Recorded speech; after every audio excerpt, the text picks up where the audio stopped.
Seneca, letter 56. This is an interesting one because it almost feels like a stream of consciousness where he just kind of goes in from one topic to another.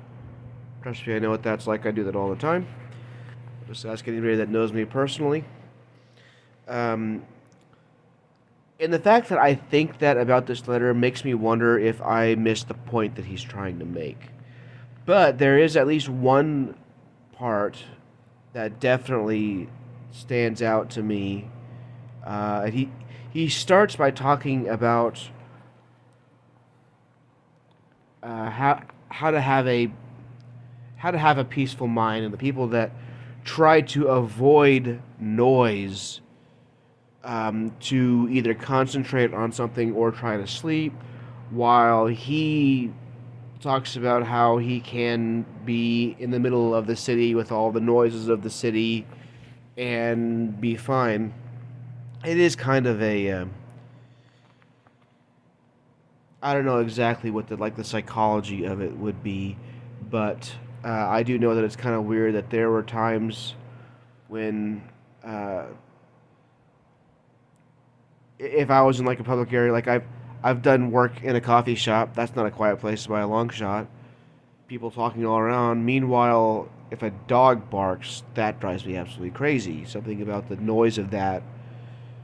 But that has nothing to do with the point of this, though. So, um, well, maybe not nothing, but anyway. But he talks about like a peaceful mind and like a person that's trying to get quiet in his house to sleep, but then he just tosses and turns, uh, and even hears sounds that aren't even there. And Seneca says his mind is in a ferment. That's an interesting way of putting that. Like fermentation is whenever something is, like you leave something alone. You do this whenever you have uh, bread or if you're making alcohol. You just leave something alone and let the yeast um, just kind of live and survive and multiply. And um, but anyway, that's what fermentation is. And as it goes on, it affects um, whatever the product is, either bread or beer or whatever, or wine. Um, so his mind is in a ferment. It is this that needs to be set at peace. Here is the mutiny that needs to be suppressed. But he talks about our need to be stimulated into general activity and kept occupied and busy with pursuits of the right nature.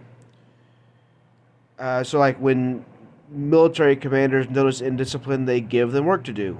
Um, People who are, this is, sorry, back to quote, people who are really busy never have enough time to become skittish. And there is nothing so certain as the fact that the harmful consequences of inactivity are dissipated by activity. I feel like there's a lot of things I could say about that. Um, and then he talks about people that uh, that work in politics in some respect end up retiring because they're disgusted with the they're disgusted by the life of like the dishonest politician and things like that. Sometimes wonder how honest Seneca was, if he really lived by the principles that he.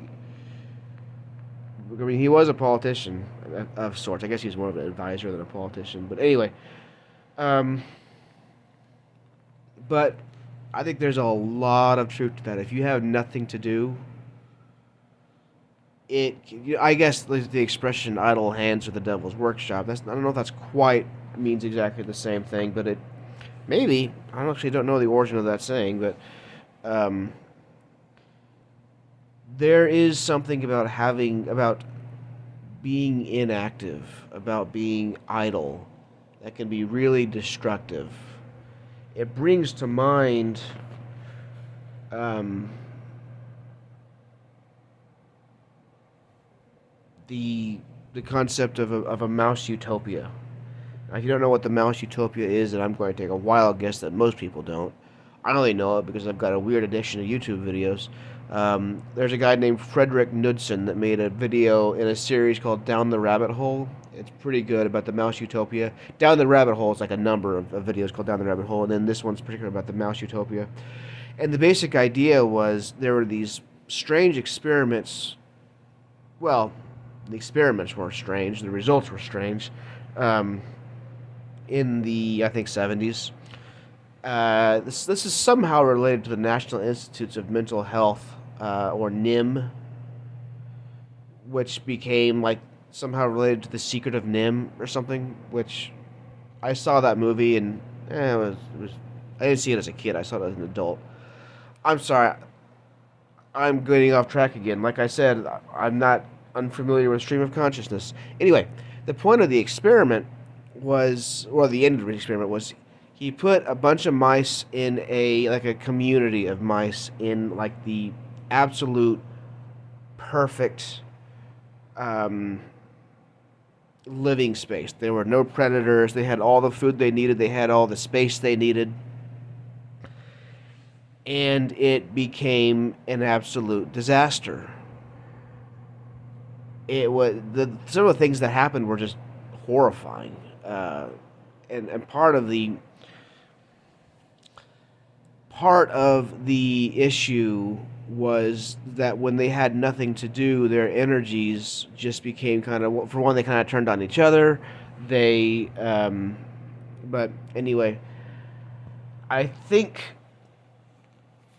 I think that's what Seneca's getting at, and I recommend watching that video because there's definitely some applicability to humans. Um, but at any rate, if you are not active in some way in doing work, your energies will be put elsewhere in ways that could potentially be very destructive. Um, this is also closely related to the need for a sense of purpose. People join Al Qaeda or, ISIS or Mexican drug cartels, or they become political activists and they start torching car dealerships. They do all these things because they're looking for a sense of purpose. I think some of the worst atrocities, not as much from the upper class, but at least from the lower class, lower and middle, I should say, were because people didn't have a sense of purpose. The reason why I exclude the upper class is because I think a lot of those atrocities were because they did find their purpose, and it was not a good one. Like Hitler, he was laser focused on evil. But there's definitely a crisis of purpose, I think, today. I think that's why depression, that is a part of, I should say, why depression is so high. Obviously, some of the other things are, well, there's a lot of reasons for that. But anyway, when people don't have a sense of purpose, they either try to fill it or they become deeply depressed. And whenever they are inactive, there's a time for rest, of course. But if you're always inactive, then you're going to end up in a mouse utopia, basically.